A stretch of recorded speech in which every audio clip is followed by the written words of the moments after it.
let's start. Let me introduce our speaker, Mr. Meg Makwana.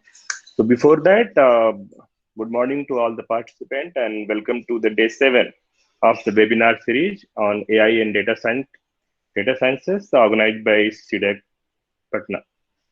So our expert, Mr. Meg Makwana, is a data scientist in NVIDIA. In his career, he served multiple roles, starting from ML engineer to a solution architect in ML, and now data scientist as one of the technology giants in HPC, AI, and data scientist, that is NVIDIA. So he is in very good position to answer all your queries. So let's make best use of his presence. And apart from his talk, you can ask all the questions from choosing your career to how to excel or how to apply AI and data sciences and how to make best use of the available technology in terms of advanced software. So Meg sir, it's over to you. Please start. Thank you so much, CDAC team, firstly for having me, and good morning, everyone, for joining me on a Saturday morning. And I hope everybody is doing well. I know the situation out here is pretty bad due to COVID-19, but I hope everyone is taking the right precautionary measure, sanitizing their hand, wearing masks, and other protocols. Okay, so with that, let me get started. So basically, what I'm going to do today is I'm going to talk about few of the key industry trends, especially in the space of accelerated computing, right? And then I'm going to move that gear to how NVIDIA has been building a lot of important system software stack that can aid you to basically become a practitioner of accelerated computing that can be applied on machine learning, deep learning, or even high performance computing. So I'll be talking about the software stack, which is becoming extremely prominent in today's space, right from research and development to running them in production in real world applications. And then at the end, I'll be talking about how these software stack along with the underlying system software stack is being used in tandem with each other to build end-to-end AI products. So with that, let me start with a very basic fundamental thing, right? That is, how has the evolution of computing happened, right? And back in 1995, right, we just used to have our PCs, and we had about 1 billion PCs, and all of them were connected to the internet. At that point of time, the amount of data that was being generated was not really massive, right? And most of the time, the data used to be mostly in the format of structured data. But today, what we are actually seeing is, because of mobile phones, IoT devices, right? There is a lot of data that is getting generated in terms of structured as well as unstructured. Now, when I say that, hey, there's a lot of unstructured data that is getting generated, what I'm actually referring to is images, videos, large text corpus, which is not there in a tabular format, so on and so forth. And when I'm referring to structured data, what I mean is any kind of data that is either sitting in your database or probably is in an Excel sheet format, which has rows and columns, right? And because of this large amount of unstructured data that is coming in from these devices like mobile phones, IoT devices, and others, what we are seeing today is a revolution in computing, because all that data which is being captured by these big giant companies or even by smaller companies, we want to make efficient use of that data so we can build highly efficient products that can basically give you insights from that data. And that's where there are three key pillars to why data science is becoming one of the most important field in the 21st century. And the main key reasons are being massive amount of data being available, advances in the machine learning algorithms. Now, when I am referring to machine learning, I'm also also referring to deep learning as well, right? Because deep learning is a subset of machine learning. So the advancements in these algorithms and the huge amount of data is basically fueling up the need for large computing, and that's where all these three pillars which are basically intertwined with each other, are responsible for today's boom in data science. And again, data science is a field that can not just be relevant to only computer science or IT professionals, but it is now getting used in all the different domains, right from weather prediction, right to weather simulation, to computational fluid dynamics. All these high performance computing areas, right, have now started adopting machine learning and deep learning in their workloads, right? And that is generally because it's a more data driven software programming, where the user does not have to write all of the program by himself, by writing down all the logic, but rather build a framework where you can take your input data and the output of that data, just feed it to some black box, and that black box is going to learn the rules and the mechanism of mapping that input along with the output, right? And that's why this field is becoming extremely crucial and important for today's century. Now, with that, let me talk about how accelerated computing is playing a very important role in data science, right? And for to explain that, what I'm going to do here is I'm going to basically I'm going to explain you how we have built our entire platform, right? Not just the underlying hardware, right? Obviously, everybody of you must be knowing NVIDIA as a hardware company. But if you actually look at the very core of what NVIDIA does, we are not just somebody who builds hardware. We build the entire end-to-end stack, right from the chips to large-scale data center systems, to the drivers on top of that, the parallel computing architecture, which we call it as CUDA, and the entire application layer on top of that. So what I'm going to do is I'm going to talk about our GPU accelerated infrastructure. And when I'm referring to infrastructure, it is basically the core libraries that build the foundation for building end-to-end machine learning, deep learning workflows. And at the end, I'm going to introduce you to some of the key industry platforms which will use the libraries on top, which is mentioned as CUDA-X, for providing the end user with the entire end-to-end experience, right from accelerating the training procedure to pre-processing, and then taking that highly trained model and putting it in production. So if I had to give you a quick overview of how our software platform looks like, and again, this is still a very high level view, you'll notice that right from the systems level where we build the GPUs and the bigger systems, we now have a layer of CUDA ecosystem. And this CUDA ecosystem is nothing but a platform where any person can come in, can write their code in CUDA C++, and essentially take advantage of parallel computing. And what we have done is, apart from the compiler, the device drivers, and the core CUDA C++ library, we had to build another layer, which we call it as the CUDA-X libraries. And what these CUDA-X libraries basically do is they talk with the top layer of applications and frameworks, so that these applications and frameworks, which are built by different companies, can take advantage of the GPU, underlying GPUs, right? So these frameworks basically talk to the underlying CUDA-X libraries, and these CUDA-X library, again talk with the base CUDA platform, right? And hence the entire code that you're probably writing in Python can now be made parallel and can run on top of thousands of cores of GPUs, right? So that is the core high level stack view that I'm trying to give you here. And as you can see, there are multiple use cases that can be built using these apps and frameworks, right? So if I take most of these big tech giants, everybody today is deploying recommendation systems. They are building conversational AI chatbots. They are trying to build really highly efficient translation services.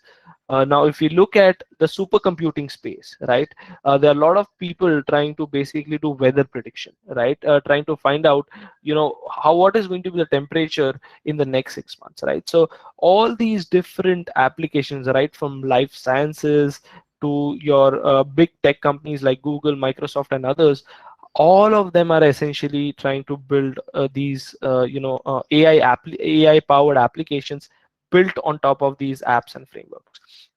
Now, there is another side of this entire software ecosystem, which you'll notice on the right side, that has to do more with, how do you basically manage the software and the, hardware, and basically basically orchestrate this entire software ecosystem and the hardware ecosystem together, which we basically call it as the orchestration tools.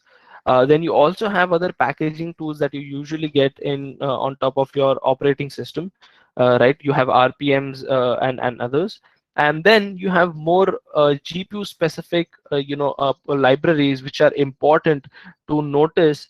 What is the utilization of your system? So these stacks have to do more with the DevOps engineers who are responsible basically to manage not just the software layer but also the hardware layer, and make sure that everything, the entire software and the hardware stack inside the data center works as one cohesive unit. And if there are any kind of faults that are coming in, to detect them early and start debugging them, right? So to make sure that all these services are running at 99.9% of the time, right? Now with that, let me drill down a little more into more specifics of the CUDA X ecosystem, right?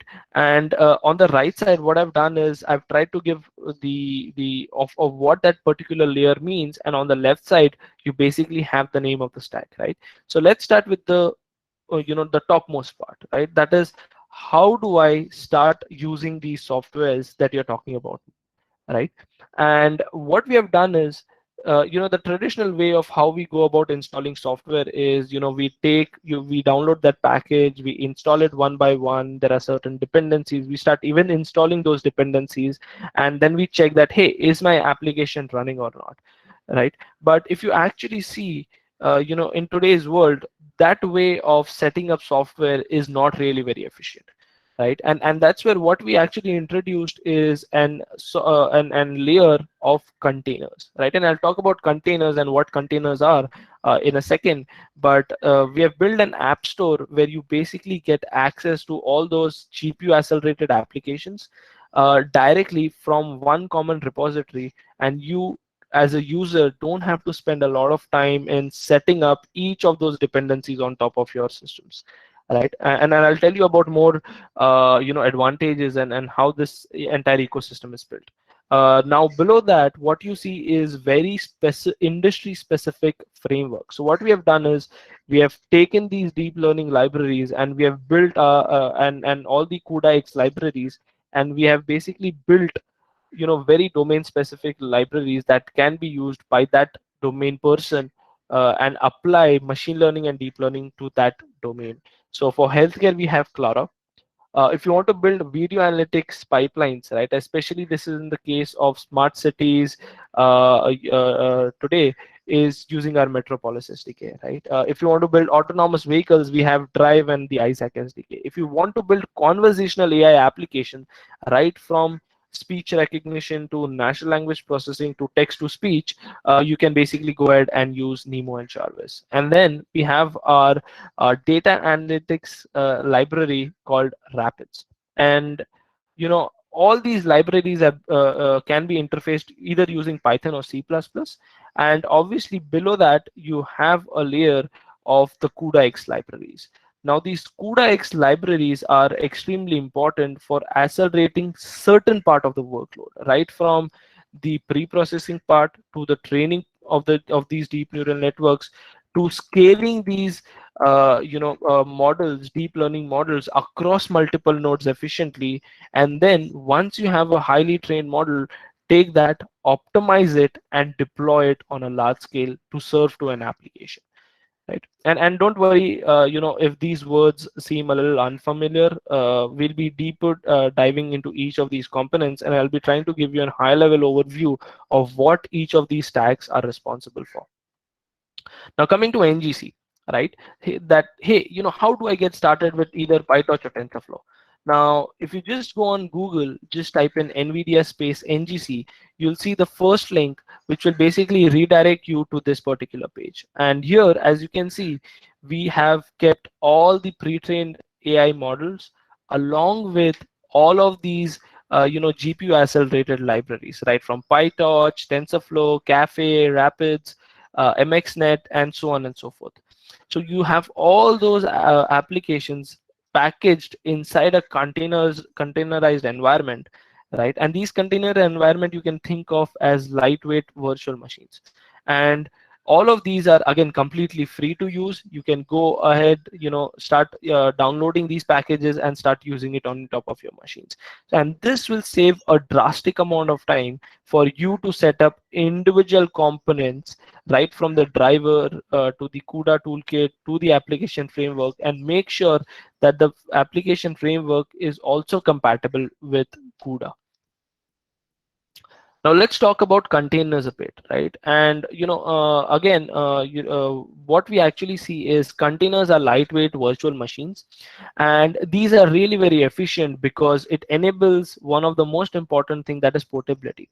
So say for example, today I'm working on a system A, right, and I've developed my code on system A. I've done all of my packaging over there. Everything is, my application is ready to run. Now tomorrow when I want to take that application and run it on say system B, what do I need to do?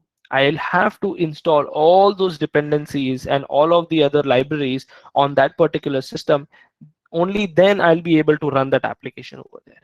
Now with the help of containers, what you can actually do is you can take that container image, simply ship it from that machine or copy it from that machine to the other machine and just run it again, right? So you as a user don't have to do anything apart from just taking that container image and moving it from system A to system B. You'll only need to install Docker, and that is all. And this will basically take away all the time of setting all those applications and the libraries manually. So it's a highly portable a way of managing software today. And you'll be hearing a lot about the cloud native technologies, right? And at the heart of the cloud native technology lies containers.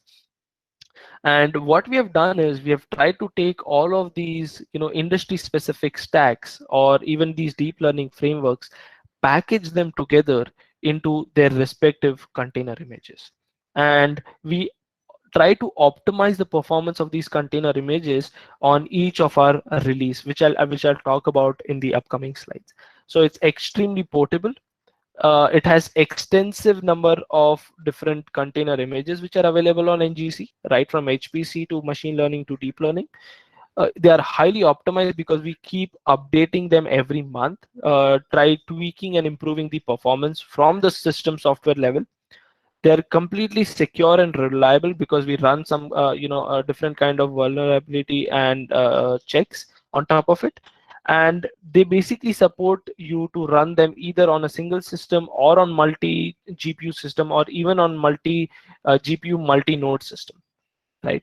And it can run anywhere, right from your on-premise to your hybrid or your edge device, right? It basically runs anywhere. And it also runs either on bare metal virtual machines or in a Kubernetes environment, right? And it also supports all of the different CPU architectures, right, from x86 to ARM to Power. So it's a pretty great place to get all of your application stack up and ready, rather than you doing it manually on top of your system. And like I talked about the performance, we keep increasing and improving the performance on a monthly basis by tweaking the system software stack like Cudian and Kublas, Dali and Nickel. And it's okay if these libraries still don't make sense. I'll talk about them in detail in the upcoming slides. But the point that I'm trying to make here is just improving the hardware is not important.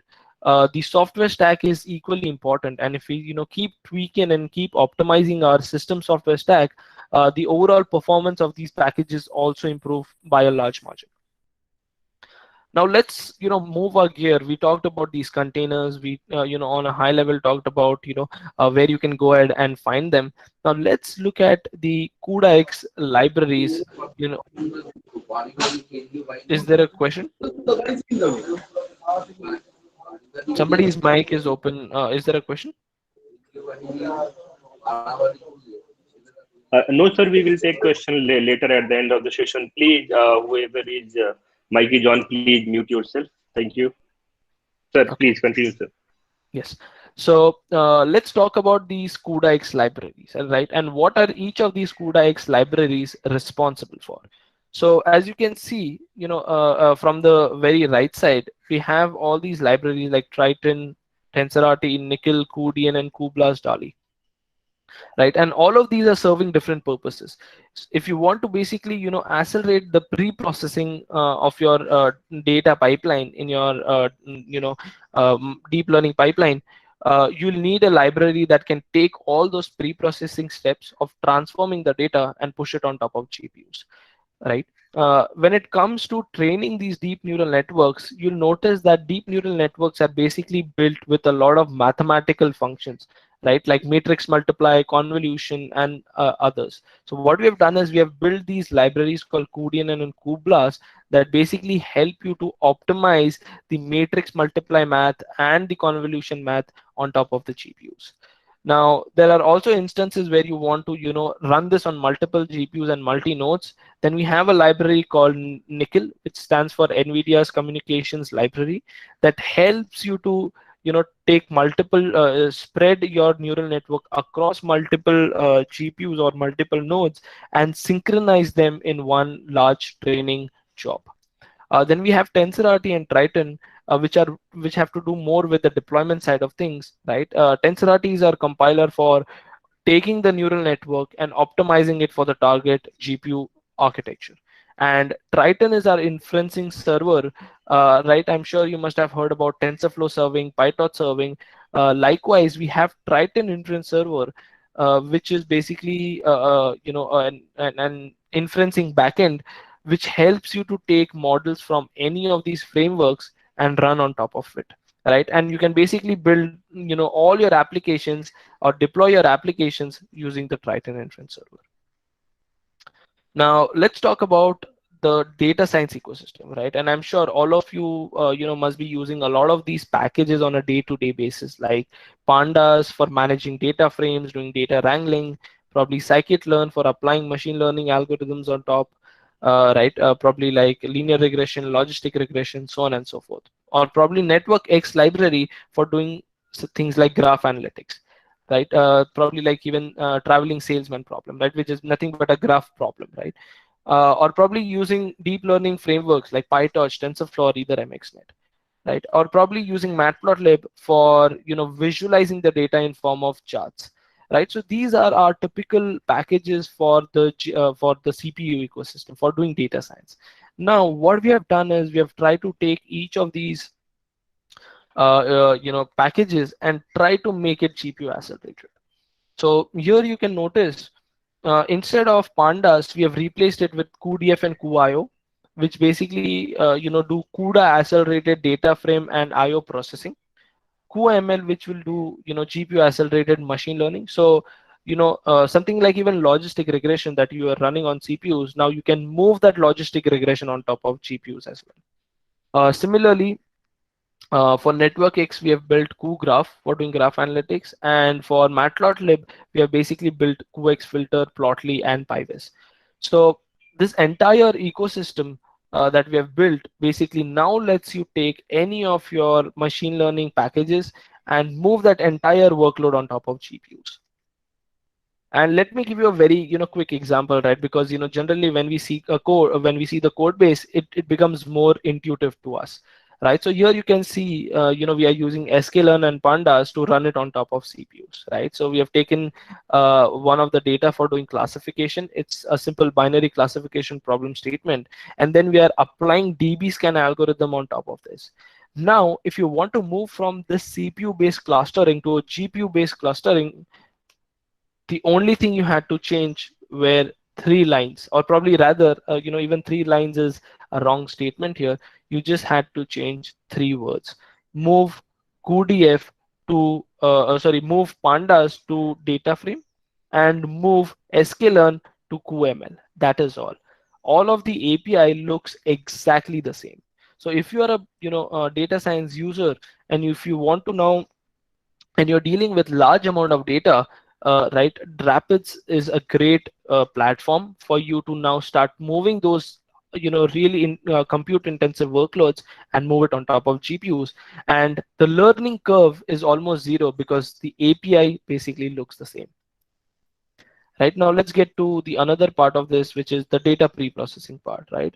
And what we see today is, whenever you're trying to build any computer vision application, the first step before training is to load the data, right, from either JPEG, PNG, or any other image format, to the decoding on top of that.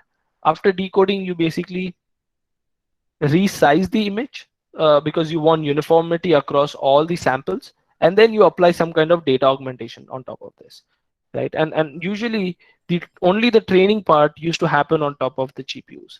Now with the help of DALI, what we have done is we have tried to take some part of the decoding, the entire resize function, and all the different image augmentation techniques, you can offload it on top of GPUs, right? So now this basically helps you to run highly efficient pipelines on top of CPUs as well as GPUs. So take all the compute intensive part of the code and move it on top of GPUs. Right, and again, it's always best to look at few code examples to notice and see that how easy is it to use these frameworks. So in case of PyTorch, as you can see, we have just changed two lines of code. That is, instead of torch utils.data.data loader, I'm just using a train pipe and basically calling the DALI classification iterator. Right, that is the only change that I need to do. Right, and this this simplicity basically will make you to adopt the GPU ecosystem much easily. Now, coming to the third part, that hey Meg, you talked about the data science ecosystem, you talked about the pre-processing part. How do I accelerate the training time of my neural networks, right? Because that part usually takes up the maximum amount of time, right? And especially this is true when you're trying to train really large scale models. And when I say large scale models, what I basically mean is models with with more than 500 million parameters, right, or even billion parametrics model, right? And especially, I'm sure you must have heard about GPT-3, which is about 175 billion parameterized model, right? So these large scale models can be trained, can be efficiently trained on top of GPUs, but there is still some tricks that you need to do. And for that, I'm going to talk about the precision first. Or rather than precision, I would like to talk about the data types first, right? So that we can link with, how do we accelerate the training pipeline. So generally, in our computers, we represent numbers in different data types, right? You have integer, you have floating point, you have floating point 32, you have floating point 64, right? You have all these different data types. Now, the general way of training neural networks is to use plain FP32. But what you see is you don't really need the entire FP32 for training your models, right? There are some part of the pipeline that can also be moved to FP16, which is half precision. And as you can see, you're going from 8-bit of the exponent and 23 bits of mantissa to 5-bit of exponent and only 10 bits of mantissa. That means you're basically going from approximately 32 bits to almost 16 bits. That is almost half.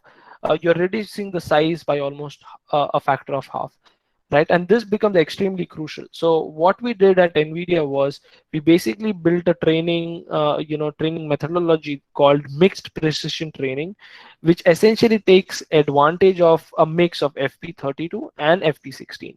That means you don't always need FP32 and you don't always will be done with FP16, right? So there are certain trade-offs. So we need to use FP32 and FP16. And what will happen is most of the compute intensive part, that is the forward propagation and the backward propagation, will happen using the floating point 16 data type.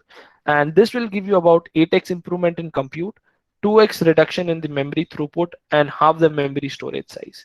And with tensor cores, which are specialized hardware blocks in GPUs to accelerate matrix multiplication, you basically will get 8x improvement in the compute throughput. And again, 8x is a theoretical peak.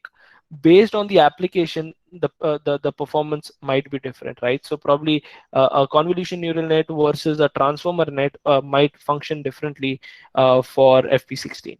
Now, what is how does this happen, right? So I'm sure all of you are already aware that in neural networks, the base fundamental mathematical operation that you do is matrix multiply, right?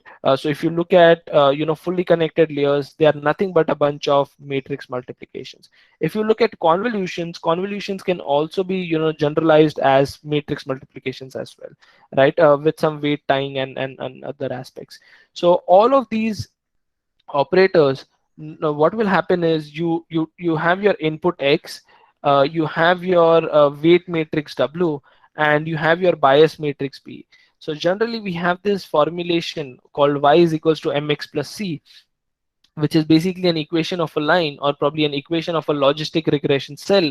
You basically stack multiple of these logistic regression cells horizontally and vertically, and that will basically give you a deep neural network based on the MLP architecture, or the multi-layer perceptron architecture.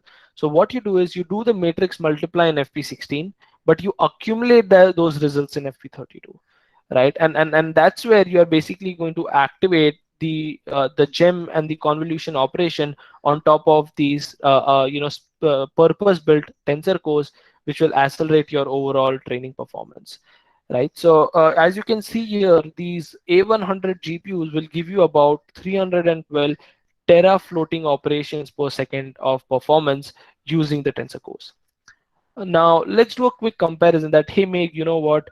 The optimizations sounds good, right? That I can reduce my training and experimentation time by almost a peak of 8x, right?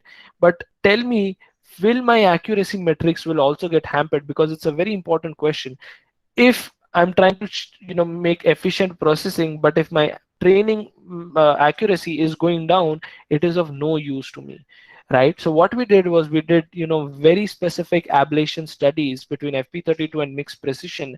When I say mixed precision, again I'm referring to FP32 plus FP16, which will give you the additional performance. And as you can see here, the metrics are not changing. It's almost the same, right? That means you basically get a reduction in performance up to 8x without hurting your accuracy metrics, which is a great sign, right? Because it's just free performance. So say in a day, if one experimentation took you 24 hours, now using mixed precision you can basically reduce it to about 4 to 6 hours, right? Now you can do 3 experimentations in a day, right? So this becomes extremely important for people who are doing research, who need to publish papers, and also for production environments where reiteration of the model is extremely crucial. Now let's talk a bit about multi-GPU and multi-node, right? So there are different ways in which you can efficiently train your model on multiple GPUs, right? And the only way of doing this is using either data parallel or model parallel. Now, what this essentially means is when you're trying to do data parallel, you basically take the model and you take that same model and split it across all the GPUs. And after you have done the forward pass, when you're doing the backward pass also, you want to do a step of gradient averaging, right? And that's where there's a synchronization communication cost between these GPUs, which will average out all those gradients, right? And that's how the data parallel works. But in case of model parallel, when we have really large models that don't fit into GPU memory, you slice that model parameters across multiple GPUs, right? And what will how is this different is you are basically taking that same model and you're splitting it across 2 GPUs, right? But you are not basically synchronizing the gradients. You need both of those 2 GPUs to only do the forward and the backward pass, right? So that's model parallel. And data parallel is to basically take the model, replicate the model into multiple instances, and spread it on top of multiple GPUs. Now, one of the example that I want to take here is, when you're working with PyTorch, right? Generally, people tend to use the nn.data parallel for training it on multi GPUs, which is not a very efficient way of training this model. And the reason is because you are basically making it a single threaded process, right? That means only one CPU core is communicating with all the different GPUs, right? And it obviously adds a lot of overhead to the communication cost, right? And there is a different API called distributed data parallel that will have individual cores talking to these individual GPUs. So what will happen is you are basically, reducing the overhead of one CPU core to communicate with all the GPUs. And this basically will lead to much more efficient distribution of the data parallel mechanism, and you'll be able to, get more utilization out of your GPUs, right? So there are a lot of different tricks and tweaks that are important with respect to how do you, scale your model across multiple GPUs in an efficient way, so you're not really, wasting the compute resource that you have. With that, let me now move to TensorRT. I know I have 5 minutes, but I think I might extend this talk by 5 to 7 minutes because we started a bit late. So Yes, sir. Yes, sir. Please take your own time. thank you. 5-10 minutes is not an issue. Sure. That's great. Thanks. So, I talked about the training, the pre-processing, and the data science part of it, right? But now comes the inferencing, which is extremely crucial, right? Because we don't train machine learning and deep learning models just for the sake of training them, right? There is a certain purpose, that is, we need to take these models and deploy them at scale, right? And without deploying them at scale and optimizing them on a target hardware, it is of no use to anybody, right? That means your model needs to go to the production, right? And the production model needs to be optimized to get you the low latency and high throughput, right?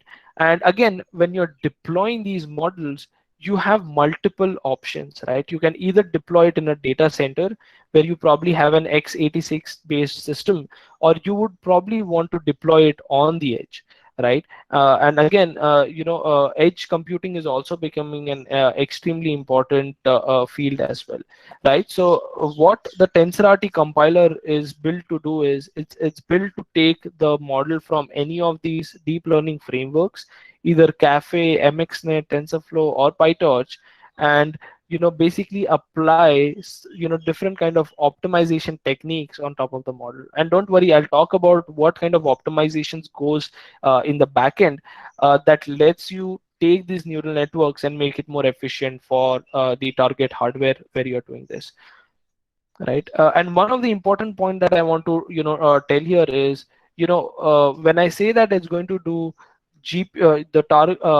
target level hardware target level optimization, what I mean is, if you're doing the TensorRT compilation on probably a system A, right, with say a GPU architecture, with a specific GPU architecture like say Volta, you won't be able to take that and run it on a different architecture like Turing, right? Because it is specifically purpose built and fine tuned to select the right CUDA kernels for that specific GPU architecture, right? So you need to do the TensorRT compilation where you want to run the inferencing, right? And again, so doing the target level optimization on that specific hardware is very important. But yes, you can take that model and use it across different instances of that same hardware. That means if I have say a V100 GPU, the model which was optimized on V100, I can take that TensorRT engine and use it on any V100. But I cannot take that optimized engine plan and run it on probably the Ampere GPU or the Turing GPU, or probably even on the Edge GPU. So you want to do the TensorRT optimization for a specific target architecture. Now, there are different optimization techniques that go behind, taking these neural network from a specific framework and building an optimized inference engine using TensorRT, right? And the first one that I'm going to talk about today here is Layer and Tensor Fusion, right? So what is Layer and Tensor Fusion? Now, As you can see here on the left side, there is an unoptimized network, and this is basically the architecture of Google Net. And what you'll notice here is, there are basically different mathematical functions that you need to apply, like convolution, bias, ReLU, and batch norm, right? So these are the typical, operations that we see in CNN architecture, right? Obviously, this would differ in case of transformers and RNNs and others, but fundamentally, you will still use a lot of similar functions, like fully connected layer, or probably convolution layer, or probably a ReLU activation function, or probably batch norm for normalization, so on and so forth. Now, what TensorRT is going to do is, it's basically going to take all these different, operators, and fuse these operators together in one single CUDA function. So if you see, generally how CUDA works is, it will basically take each of these operators, and it will have a corresponding CUDA kernel, which is basically a CUDA C++ code, and then run it on top of the GPUs, right? But if when you're optimizing them, what you're doing is, instead of invoking three different CUDA kernels separately for convolution, ReLU, batch norm, you're basically fusing all of them together in one CUDA kernel. So what this will help you with is, it will, instead of having, say, hundreds of operators, right, you will now, once you start fusing these operators, you'll basically get a graph which is much smaller, right? And that's what you see on the right side, where we have applied the horizontal and vertical fusion, right? And what that means is, we are basically combining the sequential kernel calls when you're trying to do vertical fusion, and when you're trying to do horizontal fusion, you are combining those kernels coming from the same input, but might have different weights, right? So this is extremely important, because this will reduce the overall kernel launch overheads, and will lead to much better memory utilization as well. The second kind of optimization that I want to talk about is precision calibration, right? And what this means is, like I previously said, even while training, you don't need the entire FP32 data type range, right? You can basically use a mix of FP32 and FP16. Now, generally, what we see is, when you're trying to do the forward propagation, you only need FP16. You don't need FP32. You need FP32 when you're calculating the loss, and when you're trying to basically do the optimization step, which is W new is equals to W old minus learning rate times the gradient. So the gradient calculation, which is the backward pass, and the forward pass, happens in FP16, right? And if you see, when we are trying to do inferencing, we are completely removing the part of calculating the loss, and also calculating the gradient, and doing the optimization step. So what happens is, you can now move from FP32 to FP16, because in the forward pass, you can still run your model with floating point 16 a data type as well, right? So so that is one precision format, and again, this will provide you an advantage by also making the size of the model to almost half. So say, for example, my FP32 ResNet 50 model took about 100 megabytes of space. Now when I do the FP16 TensorRT compilation, it will basically become a 50 MB file, right? So we are basically reducing the size of the file also by almost half. Now there's another way of, even doing inferencing, which is using integer rate, although it comes with some of it caveats, and some complexity, and there are times where you might get some degradation in performance, right? But people are coming with really good techniques, like quantized aware training and post training quantization, which basically helps you to get similar performance to FP16, even while using int8 optimizations. And again, this will also reduce the memory size by half when you go from FP16 to integer 8.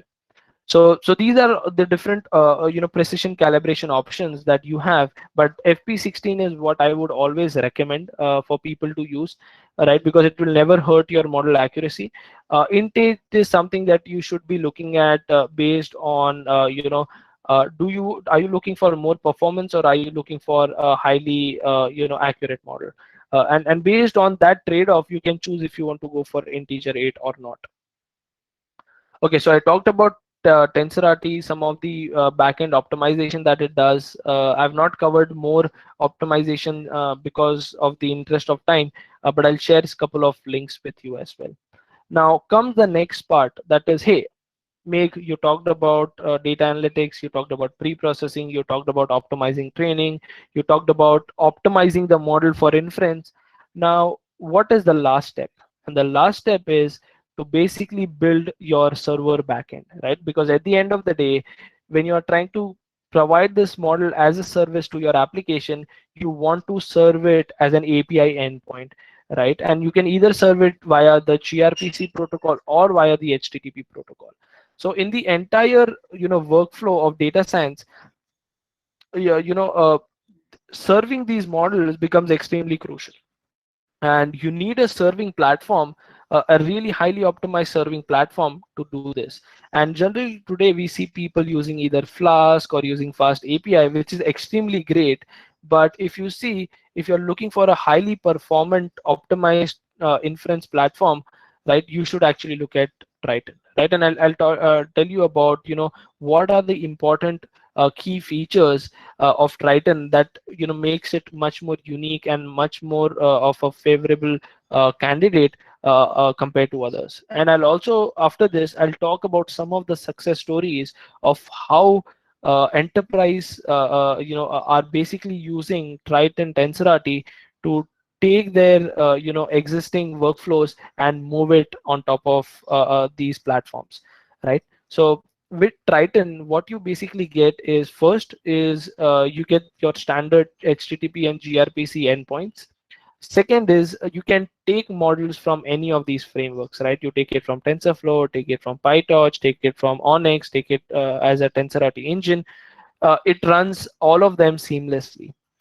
The next is even though we build our software stack for GPUs, Triton is a neutral stack. You can run inferencing either on CPUs and also on top of GPUs.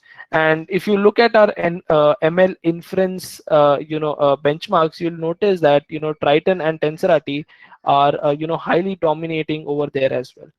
So this is basically our complete stack for deploying your models at scale in form of these APIs.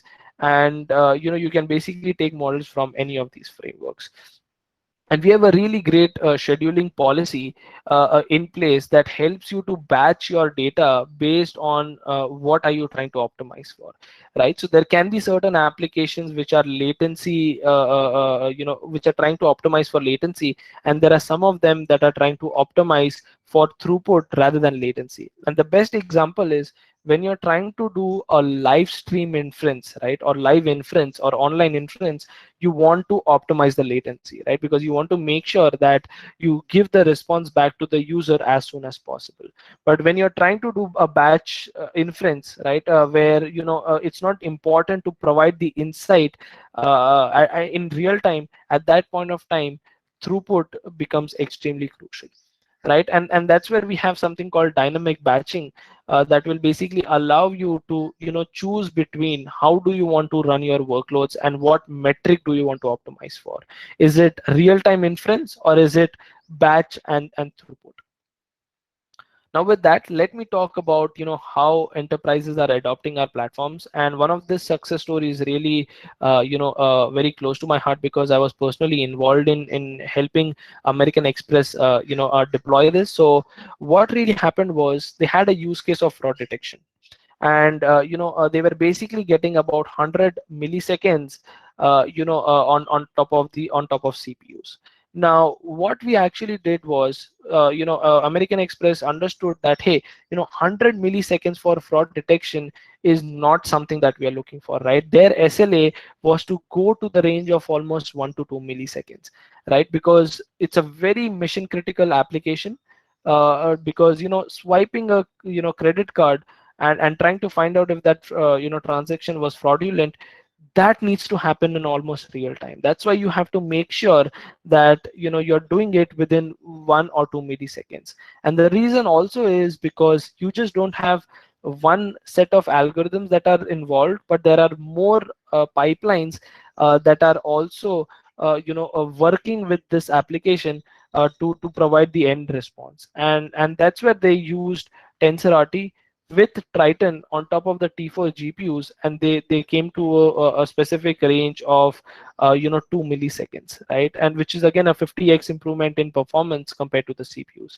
So because of this, they were able to deploy a large neural network model. I cannot talk about the details of the model, but they were able to take that model and deploy it in real time. So another example is Microsoft Office, Microsoft Azure, right? And what they have done is, whenever you're trying to type anything on their Word platform, there is some grammar correction that it gives you as a suggestion, right? And at the back end, what you're basically using is a large language model. And language models are very good at understanding, or at least understanding just the syntax of the English language, although it might not have human level understanding of language and the deeper concepts, but it still is able to at least provide the user with really good capabilities of next word prediction or probably even grammar correction, right? And there are other use cases of language models as well, right? So they are basically running the grammar correction pipeline on top of Triton, and they get about 200 millisecond of inference response. And this is very important to get in that small bracket below 1 second, right? Because if your applications does the inference in couple of seconds, the entire experience is going to get spoiled, right? So let me give you an example. If you're using say Siri or Cortana, if it starts replying after 30-40 seconds, will you as a user really use it? No, right? Because it's not giving you a real time answers within a short period of time, right? So the entire experience of using the application goes for a toss. And that's where making sure that you are below that 1 second number becomes extremely crucial.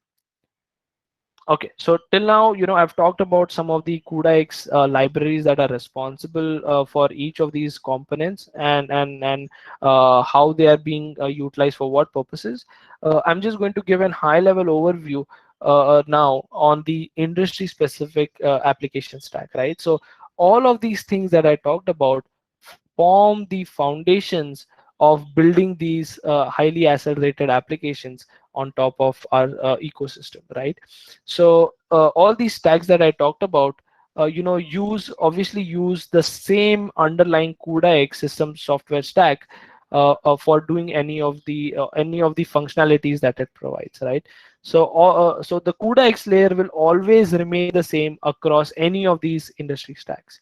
And if you see, we have a lot of different industry SDKs based on what kind of a problem statement are you trying to solve.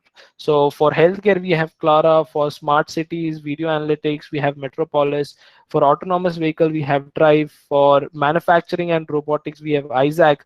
For teleco, especially for the 5G VRAN, we have our Aerial stack, which is obviously getting built up. And for design and media, we have Omniverse. And obviously for conversational AI, we also have Jarvis, right? So if you're a very industry specific person, if you're trying to solve problems for a specific industry, you should actually look at these industry platforms, because all of the big companies today have started to adopt GPUs and all these industry specific SDKs that are built on top of this. So with the interest of time, I've already extended by almost 15 minutes. So apologies for that, but there were a lot of things to cover. And if there are any more questions, I'll be happy to address them. and take your questions. Thank you so much again to the CDAC team for having me here, and to the entire audience, for spending your 45 to 50 minutes on a Saturday morning. Thank you so much. Thank you, Meg sir, for this very end-to-end talk, starting from the choosing a right library, right platforms, right kernel, and training, data cleaning, and all till deployment. So, thank you very much to take time and give us this enlightening talk on Saturday morning. Apart from our all busy schedule. There are few questions in chats, and candidates are also encouraged to ask question. If not, then I will start reading to the chat question to the sir. So, sir, Yes.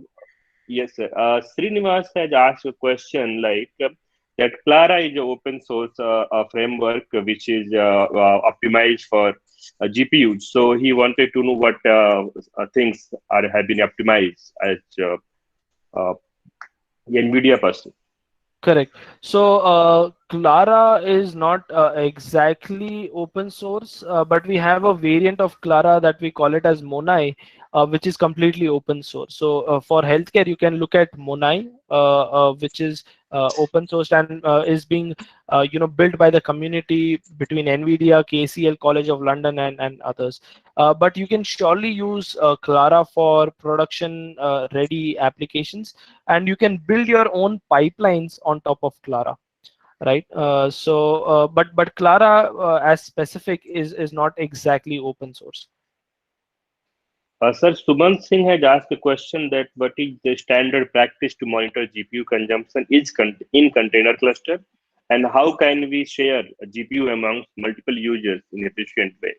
That's a great question. So to monitor the GPU consumption in container cluster, we basically have a toolkit called DCGM, which is Data Center GPU Management, and you can basically use DCGM. And again, if you have a cluster, I'm also presuming the cluster would have some kind of an orchestrator on top of this, right? Now you also have multiple options of the orchestration tool. Either you can use Slurm if you have built an HPC a cluster. But if you are more into a cloud native environment where you want to use basically containers and you want to have microservices, generally the de facto choice is Kubernetes. So if you're working with Kubernetes, we have the DCGM operator, along with you can take those metrics from DCGM, port it to the Prometheus, which is basically GPU it will take all the GPU telemetries into Prometheus, and Prometheus. basically collect those metrics, do some combining of those metrics, and then maybe visualize it on top of Grafana. So I would suggest DCGM. If you're looking at Kubernetes, you can look at Prometheus and Grafana as well. But I believe even for Slurm, you can use Prometheus and Grafana. But I think DCGM is the right tool that you should be looking at. Sir, Srinivas Ramakrishnan has asked a question like Docker is supported by community, so the containers you are providing to start up with, as you mentioned in your slide, so it is saying that it is open source or it is a proprietary container. Again, great question. All these containers are open source. Now there is one more Okay. very subtle thing that I just want to mention, that is, Docker is not the only container runtime, right? You have different runtimes which are there. LXC So and all, yeah. yes, so you have Singularity, you have Enroute, you have Docker and LXC, and obviously you have others as well, right? So you Right. basically all of our NGC containers can work with any of these different container runtimes, right? So you don't have to worry that, hey, are we only providing Docker images?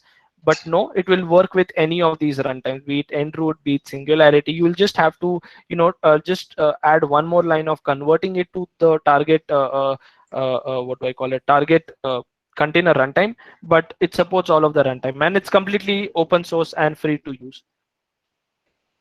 Sir, one more question was there that Rapid you have mentioned, sir. So is he saying it is a proprietary software or it is open source? Or maybe he Rapids, wanted to know that can he use in his project as open source, or any version of open source is available with all Correct. those optimizations? Yes. So Rapids is completely open source. It's not at all proprietary. It's completely open source. Just go on Google, type in Rapids space GitHub, and you'll get the entire source code of all of the libraries like QML, QDF, QGraph, CLX, and others. There was also a question, sorry, which is Kubernetes versus Docker. So I believe it's not the right comparison. Yes. It Yes. should rather be Docker versus any other runtime. Well, But one thing that I want to mention here is you should use Kubernetes only when you want to, you're looking not just at training, but you're looking at training and deployment, and building your CI/CD pipelines on top of this. Generally, we see that Slurm is really good for HPC workloads and HPC clusters. But if you're more into the cloud native stack, you want to make sure that, hey, can I connect? So I have a small on-premise cluster. Tomorrow I want to add some nodes, say from GCP or probably AWS. I can easily attach them in my Kubernetes cluster. So if you're looking at such an environment and such a use case, Kubernetes is something that you should be looking at. and one more, Srinivas wanted to know that since you have referred term HPC in your slides, so he wanted to know that can he use all those platform you mentioned in cloud as well? Absolutely, yes, yes. So our entire platform, all our stack is agnostic. You can use it on your on-prem system, you can use it on cloud, so you don't have to worry about it at all. It's completely open to use on any kind of platform which is available. Okay, and one, I think it's last question. Okay, Suman Singh is reiterating his question. Is it possible to share GPU amongst multiple inference job after for after utilization? Oh, great question. Yeah. So, so basically, it's a bit of a tricky question. Now, with respect to sharing GPUs between multiple users, right? There are certain official ways, and there are certain, other ways as well. So let me try to Yeah, demystify this, right? And I'll take 2 minutes to explain this because it is a bit sure. crucial. So, generally, what we see is, the way virtualization works, typically in the space of, CPUs and RAM, right, where we basically partition the cores and the memory as well, right? But in case of GPUs, the only way of doing the virtualization is to virtualize it on the memory level, not on the CUDA core level, right? So this is a very core and important difference between both of them, right? So what you can do is if you want to share it between multiple users, right, if you want to do it via the virtualization way, you'll probably have to buy a grid license, and grid license will only allow you to partition only via the memory. That means if you have a 32 gig, you can give 16 gig to user A and 16 gig to user B. But there can be a problem, that is if your cores are already getting utilized at 100% from job A, but is not taking all the 32 GB, the second job might suffer. That means the QoS, which is quality of service, might be bad for the other user. So it basically is a bit of a trade-off. So my suggestion would still be that, hey, rather than sharing a GPU between multiple users by doing virtualization, rather put a scheduler and basically let there be jobs in a queue and let it try to give the user the job based on the job queue, right, rather than virtualizing it and sharing it between users. Now, one more thing that I want to address here is basically what we also, again, this is like I said, right, we cannot virtualize the CUDA cores, and again, this was something that we realized that needs to be addressed. So with the latest A100 GPUs, what we have provided is a functionality called MIG, which is multi-instance GPU. Now, using MIG, what you can do is you can actually do the partitioning of these CUDA cores and the tensor cores on a hardware level, right? So so that's not a software level virtualization, but rather a hardware level Hardware. virtualization that happens via the MIG feature. I hope that provides some good insights. If you have more questions, please feel free to mail me on my mail ID, and I'll be happy to answer more specific questions if you're facing any problem on your cluster.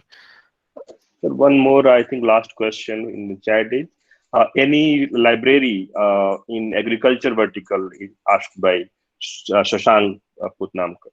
Great question, Shashank. So again, I would rather pose this as a bit separately, right? What are you trying Sure. to solve in the agriculture vertical? Agriculture, Are yes. you trying to solve a computer vision problem? Are you trying to solve a data analytics problem where you have probably rows and columns and a lot of structured data?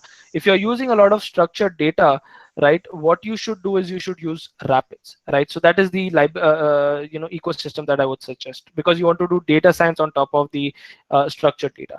Now, if you're trying to, on the other hand, solve a computer vision problem or a video analytics problem, where you're trying to take the feed of the fields and you want to find out, whether there is some kind of weeds or some probably, something like detection, classification, or segmentation. In that case, you should basically look at the Metropolis or the DeepStream SDK, right? So again, I would say that first split the problem into what kind of problem statement you're solving, and then choose the library. So we have libraries for both, for working on structured data and also working on video analytics or videos or images as well.